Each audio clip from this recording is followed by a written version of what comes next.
ನಮಸ್ತೆ ಚಾಮರಾಜನಗರ. ಈ ದಿನ ನಾವು ನಮ್ಮ ಚಾಮರಾಜನಗರದ ಹೃದಯ ಭಾಗದಲ್ಲಿರುವಂತಹ ಶ್ರೀ ಕಾಳಿಕಾಂಬಾ ಕಮಟೇಶ್ವರ ಸ್ವಾಮಿ ದೇವಸ್ಥಾನದಲ್ಲಿದ್ದೀವಿ. ಇಲ್ಲಿನ ಮುಖ್ಯ ಮ್ಯಾನೇಜಿಂಗ್ ಟ್ರಸ್ಟಿ ಆದ ನಂದೀಶ್ ರವರು ನಮ್ಮ ಜೊತೆಲಿದ್ದಾರೆ. ಈ ದಿನ ಅವರಿಗೆ ನಮ್ಮ ಕಾರ್ಯಕ್ರಮಕ್ಕೆ ತುಂಬು ಹೃದಯದ ಸ್ವಾಗತ. ನಮಸ್ಕಾರ ಸರ್, ಈಗ ನಿಮ್ಮ ಕಾಳಿಕಾಂಬಾ ಟ್ರಸ್ಟ್ನ ಪುನರ್ ಪ್ರತಿಷ್ಠಾನವಾಗಿ 14ನೇ ವರ್ಷದ ವಾರ್ಷಿಕೋತ್ಸವ ಬಂದಿದೆ ಅಂತ ತಿಳಿಸ್ಕೊಡ್ತಾ ಇದ್ದೀರಾ. ನಮಗೆ ಈ ದೇವಸ್ಥಾನದ ಬಗ್ಗೆ, ಇದು ನಿಮ್ಮ 8ನೇ ತಲೆಮಾರು ಅಂತ ಗೊತ್ತಾಯಿತು. ಇದು ಹೇಗೆ ಸ್ಥಾಪನೆ ಆಯಿತು, ದೇವಸ್ಥಾನ ಸ್ಥಾಪನೆ ಆಗೋಕ್ಕೆ ಕಾರಣ ಏನು ಅಂತ ತಿಳಿಸ್ಕೊಡ್ತೀರಾ? ಖಂಡಿತವಾಗಿಯೂ. ಇದು 1856ನೇ ಇಸ್ವಿಯಲ್ಲಿ ದೇವಸ್ಥಾನ ಪ್ರತಿಷ್ಠಾಪನೆ ಆಗಿರೋದು. ಹಿಂದೆ ಇದು 8ನೇ ತಲೆಮಾರು ಪ್ರಭುಯ ಅನ್ನೋರು ಈ ದೇವಸ್ಥಾನದ ಮನೆ ಇದ್ದಿದ್ದು, ಈ ಜಾಗ ಮನೆ ಇದ್ದಿದ್ದು ನಮ್ಮ ವಂಶದ ಮನೆ. ಈ ಮನೆಯಲ್ಲಿ ರಾತ್ರಿ ಕನಸಿನಲ್ಲಿ ಪ್ರಭುವೆ ಅನ್ನೋರಿಗೆ ತಾಯಿ ಜಗನ್ಮಾತೆ ಕಾಳಿಕಾಂಬಾ ದೇವಿಯು ಇಲ್ಲೇ ಪಕ್ಕದಲ್ಲಿರುವಂಥ ಅಮುಚುವಾಡಿಯಲ್ಲಿ ನೆಲೆಸಿದ್ಲು. ತಾಯಿ ಕನಸಲ್ಲಿ ಬಂದು ನಮ್ಮ ತಾತವ್ರಿಗೆ ಈ ರೀತಿ ನನ್ನನ್ನು ಬಂದು ಪ್ರತಿಷ್ಠಾಪನೆ ಮಾಡಿ, ಈ ರೀತಿ ನನಗೆ ದಿನನಿತ್ಯ ಪೂಜೆ ಆಗೋ ರೀತಿ ನೋಡ್ಕೊಳ್ಳಿ ಅನ್ನೋ ರೀತಿ ಕನಸು ಬಿತ್ತು. ಅವ್ರಿಗೆ ಕನಸಲ್ಲಿ ಬಂತು. ಅದೇ ರೀತಿ ಇವರು ಹೋಗಿ ಅಮುಚವಾಡಿಯಲ್ಲಿ ಹೋಗಿ ನೋಡಿದಾಗ ತಾಯಿ ಅಲ್ಲಿ ನೆಲೆಸಿದ್ದನ್ನು ಆಮೇಲೆ ಇಲ್ಲಿಗೆ ಮನೇಲೆ ಕರ್ಕೊಂಬಂದು ತಗೊಂಬಂದು ಪ್ರತಿಷ್ಠಾಪನೆ ಮಾಡಿ, ಯಾರು ವಿರುದ್ಧ ಏನೂ ಮಾಡಲಿಲ್ಲ, ಇಲ್ಲ ತಗೊಂಬಂದು ಇದೆಲ್ಲ ನಮ್ಮ ತಾತವರು ನಮಗೆ ತಿಳಿಸ್ಕೊಟ್ಟಿದ್ದು. ಮನೆಯಲ್ಲೇ ತಂದು ಪ್ರತಿಷ್ಠಾಪನೆ ಇದು ಮಾಡ್ಕೊಂಡು ಇದೇ ಮಾಡಿದ್ರು. ಆಮೇಲೆ ಕಾಲಕ್ರಮೇಣ ನಂತರ ಹಾಗೆ ಮುಂದೆ ಹೋಗ್ತಾ ಹೋಗ್ತಾ ಹೋಗ್ತಾ ಇದು ಶಾಂತ ಮಲ್ಲಣ್ಣಾಚಾರ್ ಅನ್ನೋರು ನಮ್ಮ ತಾತ 5ನೇ ತಲೆ. ಅವರು ಸಮಾಜಕ್ಕೆ ಆಗಲಿ ಸಾರ್ವಜನಿಕರಿಗಾಗಲಿ ಇದೆಲ್ಲ ದಿನನಿತ್ಯ ಪೂಜೆ ಆಗಬೇಕು, ದಿನನಿತ್ಯ ತಾಯಿ ದರ್ಶನ ಎಲ್ಲರಿಗೂ ಸಿಗಬೇಕು ಅನ್ನೋ, ಮಾತ್ರ ಇರಬಾರ್ದು, ಹೊರಗಡೆ ಸಾರ್ವಜನಿಕರಿಗೆ ಎಲ್ಲರಿಗೂ ಇರಬೇಕು ಅನ್ನೋದು ಒಂದು ಅವರು ಮನದಟ್ಟು ಮಾಡಿಕೊಂಡು ಈ ದೇವಸ್ಥಾನನ ಭಾಳ ವಿಶೇಷವಾಗಿ ಚಾಮರಾಜನಗರದಲ್ಲಿ ದಿನನಿತ್ಯ ಪೂಜಾ ಕಾರ್ಯಕ್ರಮಗಳಾಗಿರ್ಬೋದು, ದಿನನಿತ್ಯ ವಿಶೇಷವಾದ ಅಭಿಷೇಕಗಳಾಗಿರ್ಬೋದು, ಈ ರೀತಿ ಎಲ್ಲ ಮಾಡಿಕೊಂಡು ಶಾಂತಮಲ್ಲಣ್ಣಾಚಾರ್ ಅವರು ಬಂದರು ನಮ್ಮ ತಾತ ಅವರು. ನಂತರ ಕ್ರಮೇಣವಾಗಿ ನಮ್ಮ ತಂದೆಯವರಾದಂಥ ಶಂಕರಾಚಾರ್ಯ ಅವರವರು 1999ರಲ್ಲಿ ಈ ದೇವಸ್ಥಾನ ಸಾರ್ವಜನಿಕರು ಭಾಳ ವೀಕ್ಷಣೆ ಮಾಡ್ತಾ ಇದ್ದಾರೆ, ಬರ್ತಾ ಇದ್ದಾರೆ, ತಾಯಿ ಎಲ್ಲರಿಗೂ ಆಶೀರ್ವಾದ ಕೊಡ್ತಾ ಇದ್ದಾಳೆ. ಹಾಗಾಗಿ ತುಂಬ ಚಿಕ್ಕದಾಗಿರೋ ಈ ದೇವಸ್ಥಾನವನ್ನು ದೊಡ್ಡದಾಗಿ ಸಾರ್ವಜನಿಕರಿಗೆ ಎಲ್ಲರಿಗೂ ಅನುಕೂಲ ಆಗಬೇಕು ಅನ್ನೋ ದೃಷ್ಟಿಲಿ ಈ 1999ರಲ್ಲಿ ಒಂದು ಶ್ರೀ ಕಾಳಿಕಾಂಬಾ ಟ್ರಸ್ಟ್ ಅಂತ ಮಾಡಿದ್ರು ನಮ್ಮ ತಂದೆಯವರು.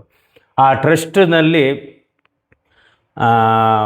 ಆನಂದಕುಮಾರ್ ಅವರು, ಮುರುಗೇಶ್ರವರು ಹಾಗೂ ಗಣೇಶ್ವರವರು, ಸುಂದರವರವರು, BN ವಿಜಯಕುಮಾರ್ ಅವರವರು ಹಾಗೂ ಚೆನ್ನವೀರಯ್ಯ ಹಾಗೂ ಶಾಂತ ಮಲ್ಲಣ್ಣಾಚಾರ್, ಹೀಗೆ 8 ಜನ 9 ಜನ ಟ್ರಸ್ಟಿಗಳಾದ ನಂತರ ಈ ದೇವಸ್ಥಾನದ ಪುನಶ್ಚೇತನಕ್ಕಾಗಿ ಈ ದೇವಸ್ಥಾನವನ್ನು ಪುನರ್ಕಟ್ಟಣ ಮಾಡಬೇಕು, ಈ ಸಾರ್ವಜನಿಕರಿಗೆ ಇದು ಲೋಕಾರ್ಪಣೆ ಆಗಬೇಕು ವಿಶೇಷವಾಗಿ ಅನ್ನೋ ರೀತಿಲಿ ಇದನ್ನ ಸಮರ್ಪಣೆ ಮಾಡಬೇಕು ಅನ್ನೋದು ನಮ್ಮ ತಂದೆದು ಒಂದು ಕಾಯಕಲ್ಪ ಇತ್ತು. ನಮ್ಮ ತಾತ ಅವರು, ನಮ್ಮ ತಂದೆಯವರು ಹೇಳ್ತಾಯಿದ್ರು, ನಮ್ಮ ತಂದೆ ಈ ದೇವಸ್ಥಾನನ ಲೋಕಾರ್ಪಣೆ ಮಾಡಬೇಕು, ವಿಶೇಷವಾಗಿ ಒಂದು ನೂತನವಾದ ಕಟ್ಟಡ ಮಾಡಬೇಕು ಅನ್ನೋದು ಒಂದು ಅಭಿಲಾಷೆ ಇತ್ತು. ಅಲ್ಲಿವರೆಗೆ ಮನೆಯೇ ಇತ್ತು, ಚಿಕ್ಕ ಮನೆಯೇ ಇತ್ತು. ಆಮೇಲೆ ನಮ್ಮ ತಂದೆಯವರು ಇದನ್ನು ಸಾರ್ವಜನಿಕವಾಗಿ ಮತ್ತು ಸಮಾಜದ ಮುಖಂಡರುಗಳನ್ನೆಲ್ಲ ಒಗ್ಗೂಡಿಸಿ ಇದು ಮಾಡಿ ಎಲ್ಲರ ಅಭಿಪ್ರಾಯಗಳನ್ನು ಪಡೆದುಕೊಂಡು ನಂತರ 1999 ಟ್ರಸ್ಟ್ ಆದ ನಂತರ 2009ನೇ ಇಸ್ವಿಲಿ ಈ ದೇವಸ್ಥಾನ, ಹಳೆಯ ದೇವಸ್ಥಾನನ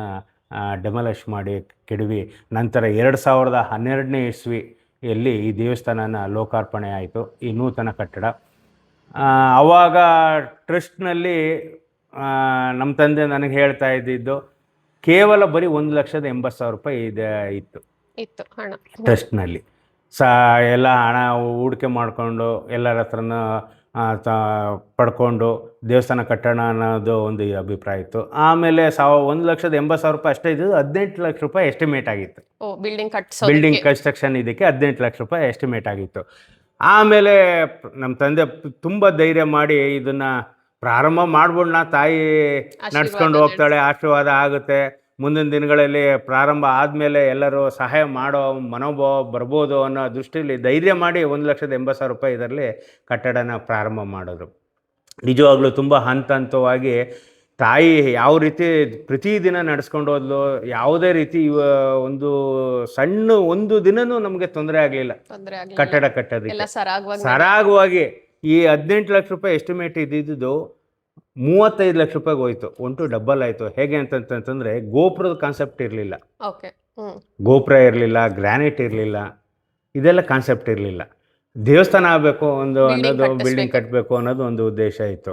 ನಂತರ ಹೋಗಿ 35 ಲಕ್ಷ ರೂಪಾಯಿವರೆಗೂ ಆಯಿತು. ಆದರೆ ಎಲ್ಲೂ ನಮಗೆ ಅಡಚಣೆ ಆಗಲಿಲ್ಲ. ತಾಯಿ ಸರಾಗವಾಗಿ ಖಂಡಿತ ಈ ರೀತಿ ದೇವಸ್ಥಾನ ಕಟ್ತಾ ಇದೀವಿ ಅಂತ ಯಾರೇ ಹೋಗಿ ಕೇಳಿದ್ರು ದಾನಿಗಳು ಪ್ರತಿನಿತ್ಯನೂ ಅವರೇ ಬಂದು ಕೊಡೋರು. ಮತ್ತು ಹೊರಗಡೆ ಟ್ರಸ್ಟಿಗಳೆಲ್ಲ ಹೊರಗಡೆ ಹೋಗಿ ಈ ರೀತಿ ಚಾಮರಾಜನಗರದಲ್ಲಿ ಕಾಳಿಕಾಂಬಾ ದೇವಸ್ಥಾನ ನೂತನವಾಗಿ ಕಟ್ತಾ ಇದೀವಿ ಅಂತ ಹೇಳಿದಾಗ ಎಲ್ಲೂ ತೊಂದರೆ ಆಗಲಿಲ್ಲ. ಎಲ್ಲ ಕಡೆಯೂ ಸರಾಗವಾಗಿ ಹಣ ಸಂದಾಯ ಮಾಡ್ತಾಯಿದ್ರು. ನಂತರ ಬಂದು ಇದು ಲೋಕಾರ್ಪಣೆ 2012ನೇ ಇಸ್ವಿನಲ್ಲಿ ಸಾರ್ವಜನಿಕವಾಗಿ ಎಲ್ಲರಿಗೂ ಲೋಕಾರ್ಪಣೆ ಆಯಿತು. ಸರ್, ಈಗ 2012ನೇ ಇಸ್ವಿಲಿ ಪುನರ್ ಪ್ರತಿಷ್ಠಾಪನೆ ಆಯಿತು, ಬಿಲ್ಡಿಂಗ್ ಎಲ್ಲ ರೆಡಿ ಆಯಿತು. ಇಲ್ಲಿ ಮುಖ್ಯ ಗುರುಗಳು ಎಲ್ಲ ಬಂದು ಈ ಉದ್ಘಾಟನೆ ಮಾಡಿಕೊಟ್ರು ಅವರ ಆಶೀರ್ವಾದದಿಂದ ಅಂತ ಕೇಳ್ಪಟ್ಟೆ. ಅವ್ರ ಬಗ್ಗೆ ತಿಳಿಸ್ತೀರಾ? ನಾಡಿನ ಹೆಸರಾಂತ ಗುರುವರ ಆದಂಥ ವಿಶ್ವಬ್ರಾಹ್ಮಣ ಮಹಾಸಂಸ್ಥಾನ ಮಠಾಧ್ಯಕ್ಷರಾದಂಥ ವಿಶ್ವಕರ್ಮ ಜಗದ್ಗುರುಗಳಾದಂಥ ಶ್ರೀ ಶ್ರೀ ಶ್ರೀ ಶಿವಸುಜ್ಞಾನ ತೀರ್ಥ ಮಹಾಸ್ವಾಮಿಗಳು, ಅರೆಮಾದನಹಳ್ಳಿ, ಹಾಸನ ಜಿಲ್ಲೆ. ಇವರು ನಮ್ಮ ಸಮಾಜದ ಸ್ವಾಮೀಜಿಯವರು. ಇವರು ಪ್ರಮುಖವಾಗಿ ಬಂದು ಆ ದಿವಸ ಉದ್ಘಾಟನೆ ದಿನವನ್ನು ಅವರೇ ನಿಗದಿ ಮಾಡಿ ಕೊನೆಗೆ ಉದ್ಘಾಟನೆ ಕಾರ್ಯಕ್ರಮಕ್ಕೆ ಬಂದಿದ್ದರು. ಹಾಗೂ ನಾಡಿನ ಹೆಸರಾಂತ ಶ್ರೀ ಶ್ರೀ ಶ್ರೀ ಶಿವರಾತ್ರಿ ದೇಶಿಕೇಂದ್ರ ಮಹಾಸ್ವಾಮಿಗಳು, ಸುತ್ತೂರು ಮಠ, ಇವರು ಸಹ ಉದ್ಘಾಟನೆ ಕಾರ್ಯಕ್ರಮದಲ್ಲಿ ಆಗಮಿಸಿದ್ದರು. ಹಾಗೆ ಶ್ರೀ ಶ್ರೀ ಶ್ರೀ ಕಾಳ ಅಸ್ತೇಂದ್ರ ಸರಸ್ವತಿ ಮಹಾಸ್ವಾಮಿಗಳು, ಕಟಪಾಡಿ, ಉಡುಪಿಯವರು, ಇವರು ಸಹ ಬಂದಿದ್ದರು. ಹಾಗೆ ಶ್ರೀ ಶ್ರೀ ಶ್ರೀ ಶಿವಾತ್ಮಾನಂದ ಸರಸ್ವತಿ ಮಹಾಸ್ವಾಮಿಗಳು, ನಂದಿಬೆಟ್ಟ, ಚಿಕ್ಕಬಳ್ಳಾಪುರ, ಇವರು ಸಹ ಬಂದಿದ್ದರು. ಹಾಗೆ ಶ್ರೀ ಶ್ರೀ ಶ್ರೀ ಭುವನಕೀರ್ತಿ ಭಟ್ಟಾರಕ ಪಟ್ಟಾಚಾರ್ಯ ವರ್ಯ ಮಹಾಸಂಸ್ಥಾನ ಮಲಿಯೂರು, ಇವರು ಸಹ ಈ ಉದ್ಘಾಟನೆ ದಿವಸ ಬಂದು ಈ 5 ಜನ ಸ್ವಾಮೀಜಿಗಳು ಉದ್ಘಾಟನೆಯನ್ನು ಮಾಡಿ ಸ್ವಾಮೀಜಿಗಳ ಇವರ ಅಮೃತ ಹಸ್ತದಿಂದ ಉದ್ಘಾಟನೆ ಆದ ನಂತರ ಆ ದಿವಸ ಚಾಮರಾಜನಗರದ ಸುತ್ತಮುತ್ತ ಗ್ರಾಮಾಂತರದಿಂದ ಬಂದಂಥ ಹಾಗೂ ರಾಜ್ಯದ ಮೂಲೆ ಮೂಲೆಯಿಂದಲೂ ಬಂದಂಥ ಸುಮಾರು 15ರಿಂದ 20 ಸಾವಿರ ಜನ ಆಗಮಿಸಿದರು. ದೇವಸ್ಥಾನದ ಪ್ರತಿಷ್ಠಾಪನೆ ದಿವಸ ಸತತವಾಗಿ 3 ದಿನ ಕಾರ್ಯಕ್ರಮ ನಡೆಯಿತು. ಈ 3 ದಿನವೂ ಸಹ ಅನ್ನ ಸಂತರ್ಪಣೆ ಭಾಳ ವಿಶೇಷವಾಗಿ ಇಲ್ಲಿ ನಡೆಯಿತು. ಇಲ್ಲೇ ಮುಂಭಾಗ ಇರುವಂಥ ವೀರಭದ್ರೇಶ್ವರ ಸ್ವಾಮಿ ದೇವಸ್ಥಾನದ ಆವರಣದಲ್ಲಿ ಅನ್ನಸಂತರ್ಪಣೆ ಕಾರ್ಯಕ್ರಮ ನಡೆಯಿತು. ಸುಮಾರು ಒಂದು 15,000 ಜನಕ್ಕೆ ಅನ್ನಸಂತರ್ಪಣೆ ಕಾರ್ಯಕ್ರಮ ನಡೆಯಿತು.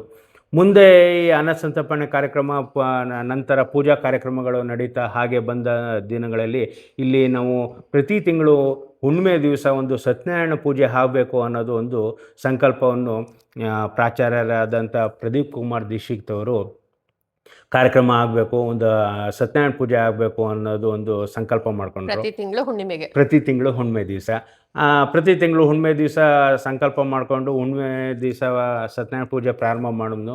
ಪ್ರಾರಂಭದಲ್ಲಿ ಒಂದು 50 ಜನ ಒಂದು ಅನ್ನ ಸಂತರ್ಪಣೆ ಆಗಲಿ ಅನ್ನೋದು ಅವ್ರ ಸಂಕಲ್ಪ ಇದಾಯಿತು. ಹಾಗೆ ಪ್ರಾರಂಭದಲ್ಲಿ ಪ್ರಸಾದ ಸಜ್ಜಿಗೆ ಅನ್ನ ಸಂತರ್ಪಣೆ ಕಾರ್ಯಕ್ರಮಕ್ಕೆ ಪ್ರಾರಂಭ ಮಾಡಿದ್ನು. ಪ್ರಾತಃ ಕಾಲದಲ್ಲಿ ಬೆಳಗ್ಗೆ ಅಭಿಷೇಕಗಳು ಎಲ್ಲ ನಡೆದು ನಂತರ 10:30ಗೆ ಸತ್ಯನಾರಾಯಣ ಪೂಜೆ ಪ್ರಾರಂಭವಾಗಿ 1 ಗಂಟೆಗೆ ಮಹಾಮಂಗಳಾರತಿ ನಡೆದು ನಂತರ 700, 800, 1000 ಜನದವರೆಗೆ ಅನ್ನ ಸಂತರ್ಪಣೆ ಕಾರ್ಯಕ್ರಮ ನಿರಂತರವಾಗಿ ನಡ್ಕೊಂಬರ್ತಾ ಇದೆ. ಪ್ರತಿ ತಿಂಗಳು ಹುಣ್ಣಿಮೆ ದಿನ ಭಾಳ ವಿಶೇಷವಾಗಿ ಅನ್ನ ಸಂತರ್ಪಣೆ ನಡೀತಾ ಇದೆ. ಇದಕ್ಕೆ ಸಾರ್ವಜನಿಕರ ಸಹಕಾರದಿಂದ ನಡ್ಕೊಂಡು ಹೋಗ್ತಾ ಇದೆ. ಹಾಗೆ ಅಮಾವಾಸ್ಯೆ ದಿವಸವೂ ಸಹ ವಿಶೇಷವಾದ ಪೂಜಾ ಕೈಂಕರ್ಯಗಳು ನಡೆದು ಆ ದಿನವೂ ಸಹ ಅನ್ನಸಂತರ್ಪಣೆ ಕಾರ್ಯಕ್ರಮವೂ ಸಹ ಇರುತ್ತದೆ. ಇದಕ್ಕೆಲ್ಲ ಭಾಳ ವಿಶೇಷವಾಗಿ ತಾಯಿಯ ಶಕ್ತಿ ಮಹಿಮೆಯಿಂದಲೇ ನಡ್ಕೊಂಡು ಬರ್ತಾ ಇದೆ. ಇದಕ್ಕೆಲ್ಲ ಭಕ್ತರ ಸಹಕಾರನೂ ಸಹ ಅದೇ ರೀತಿ ನಡ್ಕೊಂಡು ಸಹಕಾರ ಮಾಡ್ಕೊಂಡು ಬರ್ತಾ ಇದ್ದಾರೆ. ಇದು ಭಾಳ ವಿಶೇಷವಾಗಿ ನಡ್ಕೊಂಡು ಬರ್ತಾ ಇರೋಂಥ ನಿದರ್ಶನಗಳು. ಯಾವುದೇ ಒಂದು ಹಬ್ಬ ಆಗಲಿ, ಯುಗಾದಿ ಆಗಲಿ, ಶಿವರಾತ್ರಿ ಆಗಲಿ, ಗೌರಿ ಗಣೇಶ ಭಾಳ ವಿಶೇಷವಾಗಿ ಇಲ್ಲಿ ಗೌರಿನ ಕುಂಡಿಸ್ತೀವಿ. ಸಾರ್ವಜನಿಕರು ಎಲ್ಲ ಬಂದು ಬಾಗಿನ ಕೊಡ್ತಾರೆ. ತುಂಬ ವಿಶೇಷವಾಗಿ ಗೌರಿ ಪೂಜೆ ಆಗುತ್ತೆ ಇಲ್ಲಿ. ಪ್ರತಿ ತಾಯಿ ನಮ್ಮ ಕಾಳಿಕಾಂಬಾ ದೇವಿಯು ಸಂತಾನ ಭಾಗ್ಯಕ್ಕೆ ಬಹಳ ಪ್ರಾಮುಖ್ಯತೆ ಕೊಡ್ತಾರೆ ಅಂತ ನಾನು ಕೇಳ್ಪಟ್ಟಿದ್ದೀನಿ. ಏಕೆ ಅಂತಂತಂದರೆ ಬಂದಂಥ ಸಾರ್ವಜನಿಕರು ನಮಗೆ ಸಂತಾನ ಭಾಗ್ಯ ಇಲ್ಲ ಅಂತಂತಂದವರು ತಾಯಿಯೇ ಬೇಡ್ಕೊಂಡು ಇದು ಮಾಡಿಕೊಂಡು ಎಲ್ಲ ಇದಾದಮೇಲೆ ಸಂತಾನ ಆಗಿ ಮತ್ತೆ ಅವ್ರು ಬಂದು ಪೂಜೆ ಮಾಡಿಸಿ ಈ ರೀತಿ ಸಂತಾನ ಆಯಿತು ಅಂತ ಭಾಳ ಸಂತೋಷದಿಂದ ಖುಷಿಯಿಂದ ಹೇಳಿ ಮತ್ತು ತಾಯಿ ಹತ್ರ ಮತ್ತೆ ಪೂಜೆ ಮಾಡಿಸಿ ಎಲ್ಲ ಹೋಗಿರೋ ನಿದರ್ಶನಗಳಿದೆ. ಹಾಗೆ ಮಾಂಗಲ್ಯ ಭಾಗ್ಯನೂ ಅಷ್ಟೇ. ತುಂಬ ವರ್ಷದಿಂದ ನನ್ನ ಮಗಳಿಗೆ ಮದುವೆ ಆಗಿಲ್ಲ, ನಮ್ಮ ಹುಡುಗನಿಗೆ ಮದುವೆ ಆಗಿಲ್ಲ ಅನ್ನೋದು ಎಲ್ಲ ಸುಮಾರು ಬಂದು ಇಲ್ಲಿ ಕೇಳ್ಕೊಂಡಾಗ ತಾಯಿ ನಿಜವಾಗ್ಲೂ ನೀವು ಸಂಕಲ್ಪ ಮಾಡ್ಕೊಳ್ಳಿ, ಒಳ್ಳೇದಾಗೇ ಆಗುತ್ತೆ ಅಂತಂತೆಲ್ಲ ಹೇಳಿದಾಗ, ಮಾಂಗಲ್ಯ ಕೊಡ್ತೀವಿ ತಾಯಿ ನಿನಗೆ, ನನ್ನ ಮಗಳಿಗೊಂದು ಮಾಂಗಲ್ಯ ಭಾಗ್ಯ ಕೊಡು ಅಂತ ಎಲ್ಲ ಅವರು ಸಂಕಲ್ಪ ಮಾಡ್ಕೊಂಡು ಇದು ಮಾಡಿ ಮಾಂಗಲ್ಯನ ತಾಯಿಗೆ ಧರಿಸಿದ ಮೇಲೆ ಖಂಡಿತವಾಗ್ಲೂ ಅವ್ರಿಗೆ ಮಾಂಗಲ್ಯ ಭಾಗ್ಯ ಅವ್ರ ಮಗಳಿಗೆ ಕರುಣಿಸಿದ್ದಾಳೆ ತಾಯಿ.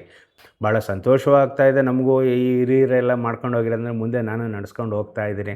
ಮುಂದೆ ನಮ್ಮ ಮುಂದಿನ ಪೀಳಿಗೆನೂ ಆಗಬೇಕು ಅನ್ನೋ ಇದರಲ್ಲಿ ನಮ್ಮ ಹುಡುಗನಿಗೂ ಭಾಳ 9ನೇ ತಲೆಮಾರಿಗೆ ಅವನಿಗೂ ಒಂದು ವಿಶೇಷವಾಗಿ ಆಗಲಿ ಅಂತಂದ್ಬಿಟ್ಟು ಅವನು ದೇವರ ಕಂಡ್ರೆ ಭಾಳ, ತಾತನ ಕಂಡ್ರೆ ಭಾಳ ಪ್ರೀತಿ, ಅವನು ಸಹ ಪೂಜಾ ಕೈಂಕರ್ಯಗಳ ಜೊತೆಗೆ ಸಹಕಾರ ಮಾಡಿಕೊಡ್ತಾ ಇದ್ದಾರೆ. ಕಾಳಿಕಾಂಬಾ ದೇವಿ ಜೊತೆ ಕಮಟೇಶ್ವರ ಸ್ವಾಮಿ ಕೂಡ ಇದೆ. ಕಮಟೇಶ್ವರ ಸ್ವಾಮಿ ಬಗ್ಗೆ ತಿಳಿಸ್ಕೊಡ್ತೀರಾ? ಕಮಟೇಶ್ವರ ಸ್ವಾಮಿ ಮೊದಲು ಇಲ್ಲಿ ತಾಯಿ ಜಗನ್ಮಾತೆ ಕಾಳಿಕಾಂಬೆ ಬಂದು ಇಲ್ಲಿ ನೆಲೆಸಿದ ಮೇಲೆ ಆಮೇಲೆ ಕಮಟೇಶ್ವರ ಈಶ್ವರನೂ ಇರಬೇಕು ಜೊತೆಗೆ ಅನ್ನೋದು ಒಂದು ನಮ್ಮ ತಾತ ಎಲ್ಲ ಹೇಳ್ತಾಯಿದ್ರು. ಈ ರೀತಿ ಕಾಲ್ನಡಿಗೆಲೆ ಹೋಗಿ ಕಾಶಿಯಿಂದ ತಗೊಂಬಂದಿರ ಅಂತ, ಕಾಲ್ನಡಿಗೆಲೆ ನಮ್ಮ ತಾತ ಅವರು ಹೋಗಿ ಕಾಶಿಗೆ ಹೋಗಿ ಕಾಶಿಯಿಂದ ಕಮಟೇಶ್ವರ ಸ್ವಾಮಿ ತಂದು ಇಲ್ಲಿ ಪ್ರತಿಷ್ಠಾಪನೆ ಮಾಡೋರು. ಇದು ಎಲ್ಲ ನಮ್ಮ ತಾತ ಅವರು ಹೇಳಿದ್ದನ್ನು ನಾನು ಕೇಳ್ಕೊಂಡು ಇದನ್ನು ಹೇಳ್ತಾ ಇದ್ದೀನಿ. ನಮ್ಮ ತಾತ ಅವರ ಪ್ರೇರಣೆಯಿಂದ ನಮ್ಮ ತಂದೆಯವರು ಶಂಕರವರು ಈ ದೇವಸ್ಥಾನದ ಕಾಯಕಲ್ಪಕ್ಕೆ ತಮ್ಮ ಜೀವವನ್ನೇ ಮುಡುಪಾಗಿ ಇಟ್ಟರಂಥವರು. ನಮ್ಮ ತಂದೆಯವರು ಸಹ 15 ವರ್ಷ ದೆಹಲಿಯಲ್ಲಿ ಇದ್ದರು. ನಮ್ಮ ಅತ್ತೆ ಜೊತೆ ದೆಹಲಿಗೆ ಹೊಟ್ಟೋದ್ರು. ನಮ್ಮ ಅತ್ತೆಯವರು, ಎರಡನೇವರು ರತ್ನಮ್ಮನವರು ಮದುವೆ ಆದಂಥ ಸಂದರ್ಭದಲ್ಲಿ ನಮ್ಮ ಮಾವನವರು ದೆಹಲಿಯವರು. ಆದ್ದರಿಂದ ಅತ್ತೆಯವರು ಒಬ್ಬರೇ ಆಗೋಗ್ತಾರೆ. ಇನ್ನು ಅಲ್ಲಿ ಹೋದಾಗೆ ಮಾತೃಭಾಷೆ ಅಲ್ಲೂ ಭಾಷೆ ಬರಲ್ಲ ಅಂತಂತಂದ್ಬಿಟ್ಟು ನಮ್ಮ ಅತ್ತೆಯವರು ನಮ್ಮ ತಂದೆನ ಕರ್ಕೊಂಡು ಹೊರಟೋದು. 15 ವರ್ಷ ಸತತವಾಗಿ ದೆಹಲಿಯಲ್ಲೇ ನಮ್ಮ ತಂದೆ ಇದ್ದರು. ಆವಾಗ ಇಲ್ಲಿ ನಮ್ಮ ತಾತ ಅವರೊಬ್ಬರೇ ಪಾಪ ಶಾಂತು ಮಲ್ಲಣ್ಣಾಚಾರ್ಯ ಅವರೊಬ್ಬರು ಇಲ್ಲಿ ದೇವಸ್ಥಾನ ನಡೆಸ್ಕೊಂಡೋದು. ಭಾಳ ತುಂಬ ಶ್ರಮ ಆಗ್ತಾಯಿದೆ, ನನ್ನ ಒಬ್ಬನ ಕೈಲೇ ನನಗೂ ವಯಸ್ಸಾಗ್ತಾ ಇದೆ, ಬಂದ್ಬಿಡು ಶಂಕರ ಅಂತಂದ್ಬಿಟ್ಟು ತುಂಬ ಇದು ಮಾಡ್ತಾರೋ. ನಮ್ಮ ಅತ್ತೆಯವ್ರಿಗೂ ಹೇಳ್ತಾರೆ ಕಳಿಸ್ಕೊಡು ಮಗನ್ನ ಅಂತ. ಕೊನೆಗೆ 15 ಬರೀ ತುಂಬ ನಮ್ಮ ತಂದೆ ಹುಷಾರು ತಪ್ಪಿದ್ದಾರೆ ಅಂತಂದ್ಬಿಟ್ಟು ಹೇಳಿ ಇದು ಮಾಡಿ ಟೆಲಿಗ್ರಾಮ್ ಕಳಿಸಿ ನಂಗೆ ಇದೆಲ್ಲ ನಮ್ಮ ತಾತ ಅವರು ಹೇಳಿದ ಕಥೆಗಳು. ಅವರು ಬಂದು ತಕ್ಷಣ 15 ದಿನದಲ್ಲಿ ಬಂದಂಥ 15 ದಿನದಲ್ಲಿ ನಮ್ಮ ತಾಯಿಯವ್ರನ್ನ ಒಬ್ಬರನ್ನೇ ನೋಡಿದ್ದು. ಕೊಳ್ಳೇಗಾಲದಲ್ಲಿ ಹೋಗಿ ನೋಡ್ಕೊಂಬಂದ್ರು. 15 ದಿನದಲ್ಲಿ ಇದೇ ವೀರಭದ್ರೇಶ್ವರ ಸ್ವಾಮಿ ದೇವಸ್ಥಾನದಲ್ಲಿ ಮದುವೆ ಆದರು. ನಂತರ ಅವರು ದೆಹಲಿಗೆ ಹೋಗಲಿಲ್ಲ. ನಂತರ ಇಲ್ಲೇ ನಮ್ಮ ತಾತನ ಜೊತೆ ಹೇಗಿರಬೇಕು, ಏನು ಮಾಡಬೇಕು ಅನ್ನೋದೆಲ್ಲ ಒಂದು ಜೀವನಕ್ಕಾಗಿ ಒಂದು ಎಲೆಕ್ಟ್ರಿಕಲ್ ಕಾಂಟ್ರಾಕ್ಟ್ರ್ ಹುದ್ದೆಯನ್ನು ಅಲ್ಲೇ ದೆಹಲಿಯಲ್ಲೇ ಮಾಡ್ತಾಯಿದ್ರು. ನಂತರ ಇಲ್ಲಿ ಚಾಮರಾಜನಗರದಲ್ಲಿ ಅದನ್ನೇ ಮಾಡ್ಕೊಂಡು ಹೋಗೋಣ, ಕಂಟಿನ್ಯೂ ಮಾಡೋಣ ಅಂತಂದ್ಬಿಟ್ಟು ನಮ್ಮ ತಂದೆ ಕ್ಲಾಸ್ 1 ಎಲೆಕ್ಟ್ರಿಕಲ್ ಕಾಂಟ್ರಾಕ್ಟ್ರು ಶಂಕರ್ ಅವರು. ನಂತರ ಅವರು ಈ ದೇವಸ್ಥಾನವನ್ನು ಕಾಯಕಲ್ಪ ತರಬೇಕು ಅನ್ನೋದು ಎಲ್ಲ ಇದು ಮಾಡಿಕೊಂಡು ಒಂದು ಟ್ರಸ್ಟ್ ಮಾಡಿ, ಕೊನೆಗೆ ಟ್ರಸ್ಟ್ನ ಮುಖಂಡರುಗಳಾದಂಥ ಅನಂತಕುಮಾರ್ ಅವರು, ಮುರುಗೇಶ್ ಅವರು, ಗಣೇಶ್ ಅವರು, ಸುಂದರ್ ಅವರು, ಕೋಟ್ ಸುಬ್ಬಣ್ಣ ಅವರು ಹಾಗೂ ಚನ್ವೀರಯ್ಯ ಅವರು ಮತ್ತು ವಿಜಯಕುಮಾರ್ ಅವರು ಇವ್ರನ್ನೆಲ್ಲ ಒಗ್ಗೂಡಿಸಿ, ಸಮಾಜದ ಬಂಧುಗಳನ್ನೆಲ್ಲ ಒಗ್ಗೂಡಿಸಿ ಟ್ರಸ್ಟ್ ಮಾಡಿ, ನಂತರ ಈ ಟ್ರಸ್ಟ್ನ ಮುಖಾಂತರ ಹಣ ಸಂದಾಯ ಮಾಡಿ ನಂತರ ಈ ದೇವಸ್ಥಾನದ ಕಾಯಕಲ್ಪಕ್ಕೆ ನಮ್ಮ ತಂದೆಯವರ ಶ್ರಮ ಭಾಳ ತುಂಬ ಇದೆ. ಅವ್ರನ್ನ ಈ ಸಂದರ್ಭದಲ್ಲಿ ನೆನೆಸ್ಕೊಳ್ಳೇಬೇಕು. ನಮ್ಮ ತಂದೆಯವರು ಕಳೆದ ಈಗ 2024ನೇ ಇಸ್ವಿಲಿ ಜುಲೈಲಿ 18ನೇ ತಾರೀಕು ಕಾಲ ತಾಯಿ ಪಾದಕ್ಕೆ ಸೇರಿಕೊಂಡ್ರು. ಈ ದೇವಸ್ಥಾನಕ್ಕೆ ಕಡೆ ದಿನದವರೆಗೂ ಪಾಪ ತುಂಬ ದೇವಸ್ಥಾನ ಚೆನ್ನಾಗಿ ನಡ್ಸ್ಕೊಂಡು ಹೋಗಪ್ಪ, ದೇವಿ ನೀನು ಕಾಪಾಡ್ತಾಳೆ, ದೇವಿ ನಿನಗೆ ಖಂಡಿತವಾಗ್ಲೂ ಮುಂದಿನ ದಿನಗಳಲ್ಲಿ ನಿಂಗೆ ಚೆನ್ನಾಗಿ ಕಾಪಾಡ್ತಾಳೆ, ಅನ್ನ ಸಂತರ್ಪಣೆ ದಿನ ನಿರಂತರ ಆಗೋ ರೀತಿ ನೀನು ನೋಡ್ಕೊಂಡು ಹೋಗು, ತಾಯಿಗೆ ಒಂದಿನನೂ ಅನ್ನ ನೈವೇದ್ಯ ಇಲ್ಲದೆ ಇರಬೇಡ, ತಾಯಿ ನಮಗೆ ಅನ್ನ ಕೊಡ್ತಾ ಇದ್ದಾಳೆ ಅಂತಂದ್ಬಿಟ್ಟು ಇದೆಲ್ಲ ನನಗೆ ಒಂದು ಬುದ್ಧಿವಾದ ಹೇಳಿದ ಪ್ರೇರಣೆ ಇದು ಮಾಡಿಕೊಂಡು ಅವರ ಇಚ್ಛೆಯಂತೆ ನಾನು ಪ್ರತಿದಿನ ವಿಶೇಷವಾಗಿ ಅಭಿಷೇಕ ಮಾಡಿಕೊಂಡು ಅನ್ನ ನೈವೇದ್ಯ ಮಾಡಿ ಪ್ರತಿದಿನ ಪೂಜಾ ಕೈಂಕರ್ಯಗಳನ್ನು ಮಾಡ್ಕೊಂಡು ಹೋಗ್ತಾ ಇದ್ದೀನಿ. ನಮ್ಮ ತಂದೆಯವರಿಗೆ ಶಂಕರವರಿಗೆ ನಾನು ಚಿರಋಣಿಯಾಗಿದ್ದೀನಿ. ಅವ್ರು ನಡ್ಸ್ಕೊಂಡು ಹೋದಂಥ ದಿನಗಳಲ್ಲೂ ನನ್ನ ಕಣ್ಣಾರೆ ನೋಡಿದ್ದನ್ನು ಮುಂದೆ ನಾನು ನಡ್ಸ್ಕೊಂಡು ಹೋಗ್ತಾ ಇದ್ದೀನಿ. ಅಷ್ಟೇ, ನಂದು ಏನೂ ಇಲ್ಲ, ಎಲ್ಲ ನಮ್ಮ ತಂದೆನೇ ಪ್ರೇರಣೆ. ಈ ಕಳೆದ ಒಂದು 2 ವರ್ಷದಲ್ಲಿ ಪ್ರದೀಪ್ ಕುಮಾರ್ ದೀಕ್ಷಿತ್ರವರು ಈ ಸ್ಥಳದಲ್ಲಿ ಶ್ರೀಚಕ್ರ ಒಂದು ಇದ್ದರೆ ಭಾಳ ಒಳ್ಳೆಯದು ಅಂತ ಅವರ ಸಂಕಲ್ಪ ಮಾಡಿಕೊಂಡ್ರು ಇಲ್ಲೊಂದು ಶ್ರೀಚಕ್ರ ಪ್ರತಿಷ್ಠಾಪನೆ ಆದರೆ ಒಳ್ಳೆಯದು ಅಂತ. ಆ ಸಂದರ್ಭದಲ್ಲಿ ನಗರದ ಗಾಯತ್ರಿ ರಾಮಮೂರ್ತಿ ಅವರು ಶ್ರೀಚಕ್ರದ ನಾನು ಪ್ರತಿಷ್ಠಾಪನೆಗೆ ಸಹಕಾರ ಮಾಡಿಕೊಡ್ತೀನಿ, ಇದಕ್ಕೆ ನನ್ನಿಂದ ಕೈಲಾದ ಸಹಾಯ ಮಾಡ್ತೀನಿ ಅಂತ ಹೇಳಿದ್ರು. ನಂತರ ಈ ದೇವಸ್ಥಾನಕ್ಕೆ ಶ್ರೀಚಕ್ರವನ್ನು ಅವರೇ ಕೊಯಮತ್ತೂರಿಂದ ತಮಿಳುನಾಡಿಗೆ ಹೋಗಿ ಶ್ರೀಚಕ್ರವನ್ನು ತಂದು ಇಲ್ಲಿ ಪ್ರತಿಷ್ಠಾಪನೆ ಆಯಿತು. ಭಾಳ ವಿಶೇಷವಾದ ಪೂಜಾ ಕೈಂಕರ್ಯಗಳು ಆ ದಿನ ನಡೆದು ಶ್ರೀಚಕ್ರ ಪ್ರತಿಷ್ಠಾಪನೆ ಆಗಿದೆ. ಸರ್, ಈಗ ಪೂಜಾ ಕಾರ್ಯಕ್ರಮ ದಿನ ಬೆಳಿಗ್ಗೆ ಬಂದು ದೇವಸ್ಥಾನದ್ದು ಎಲ್ಲ ನೀವೇ ಜವಾಬ್ದಾರಿ ತಗೊಂಡು ನೀವೇ ಮಾಡ್ತಾ ಇದ್ದೀರಾ. ನಿಮ್ಮ ಜೀವನ ನಡೆಸೋದಕ್ಕೆ ಇದಲ್ಲದೆ ಬೇರೆ ಏನು ಮಾಡ್ಕೊಂಡಿದ್ದೀರಾ? ನಿಮ್ಮ ವೃತ್ತಿ ಏನು ಅಂತ? ನನ್ನ ವೃತ್ತಿ ಬಂದು ನಾನು ಕಳೆದ 8 ವರ್ಷದಿಂದನೂ VHP ಶಾಲೆಗೆ ಮಕ್ಕಳನ್ನು ಬಿಡ್ತಾ ಇದ್ದೀನಿ. ವ್ಯಾನ್ ಇದೆ, ಸ್ಕೂಲ್ ವ್ಯಾನ್ ಇದೆ. ಒಂದು 25 ಜನ ಮಕ್ಕಳನ್ನ ಒಂದು 2 ಟ್ರಿಪ್ ಸ್ಕೂಲ್ ಮಕ್ಕಳನ್ನು ಬಿಡ್ತೀನಿ. ನಂತರ ಕ್ಯಾಟ್ರಿಂಗು ಸಹ ಮಾಡ್ತಾ ಇದ್ದೀನಿ. ನಂತರ ಸಂಜೆ ಹೊತ್ತು ಒಂದು ಕೈಗಾರಿಕಾ ಸಹಕಾರ ಸಂಘದಲ್ಲಿ ಒಂದು 25 ವರ್ಷದಿಂದ ಪಿಗ್ಮಿ ಕಲೆಕ್ಷನ್ ಮಾಡ್ತಾ ಇದ್ದೀನಿ. ಪಿಗ್ಮಿ ಏಜೆಂಟ್ ಆಗಿದ್ದೀನಿ. ವೀಕ್ಷಕರೇ, ನಮ್ಮ ಶ್ರೀ ಕಾಳಿಕಾಂಬಾ ಕಮಟೇಶ್ವರ ಸ್ವಾಮಿ ದೇವಸ್ಥಾನದಲ್ಲಿ ಮಾಂಗಲ್ಯ ಭಾಗ್ಯ, ಸಂತಾನ ಭಾಗ್ಯ ಎಲ್ಲವೂ ಕರುಣಿಸುವ ತಾಯಿ, ಹಾಗೂ ಜೊತೆಗೆ ಪ್ರತಿ ಹುಣ್ಣಿಮೆ ಮತ್ತು ಅಮಾವಾಸ್ಯೆಗೆ ವಿಶೇಷ ಕಾರ್ಯಕ್ರಮಗಳು ನಡೀತಾ ಇದೆ. ಎಲ್ಲರೂ ಬನ್ನಿ, ತಾಯಿ ಆಶೀರ್ವಾದ ತಗೊಳ್ಳಿ. ಸರ್, ಈಗ 14ನೇ ವರ್ಷದ ಪುನರ್ ಪ್ರತಿಷ್ಠಾಪನದ ವಾರ್ಷಿಕೋತ್ಸವ ಇದೆ. ನಮ್ಮ ವೀಕ್ಷಕರಿಗೆ ಏನು ಹೇಳಕ್ಕೆ ಬಯಸ್ತೀರಾ? ಪ್ರತಿ ವರ್ಷ ಹಸ್ತ ನಕ್ಷತ್ರ ತ್ರಯೋದಶಿಯಲ್ಲಿ ಜಗನ್ಮಾತೆ ಶ್ರೀ ಕಾಳಿಕಾಂಬಾ ದೇವಿಯ ವಾರ್ಷಿಕೋತ್ಸವ ಕಾರ್ಯಕ್ರಮ ನಡೆಯುತ್ತದೆ. ನಾಳಿದ್ದು ಬುಧವಾರ ದಿವಸ ಹಸ್ತ ನಕ್ಷತ್ರ ತ್ರಯೋದಶಿ ದಿವಸ ದೇವಸ್ಥಾನದ 14ನೇ ವರ್ಷದ ವಾರ್ಷಿಕೋತ್ಸವ ಕಾರ್ಯಕ್ರಮ ಜರುಗಲಿದೆ.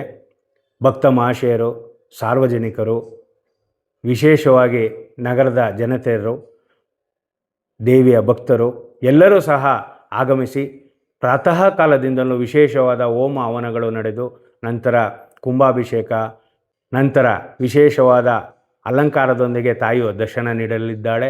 ನಂತರ ಮಧ್ಯಾಹ್ನವೂ ಸಹ ಅನ್ನಸಂತರ್ಪಣೆ ಕಾರ್ಯಕ್ರಮ ನಡೆಯಲಿದೆ.